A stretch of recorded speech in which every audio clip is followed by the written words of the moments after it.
ہر شخص اپنی دعاؤں میں یہ چاہتا ہے کہ اللہ ہمیں ہدایت دے دے۔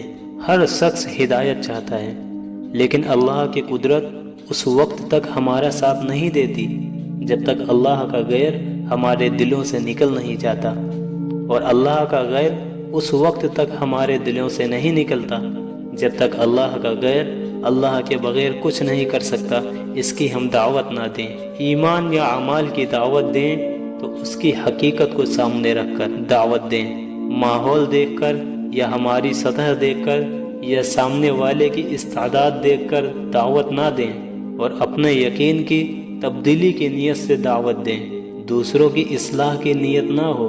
اس طرح دعوت دیں گے تو دعوت میں وہ تاثیر ہوگی جس سے اپنا یقین بھی بنے گا اور دوسروں کو ہدایت بھی ملے گی۔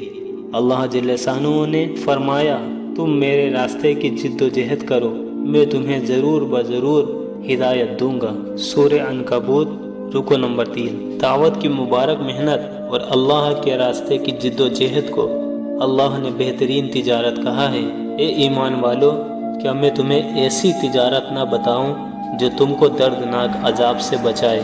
وہ تجارت یہ ہے کہ اللہ اور اس کے رسول پر ایمان لاؤ اور نکلو اللہ کے راستے میں اپنی جان اور مال لے کر۔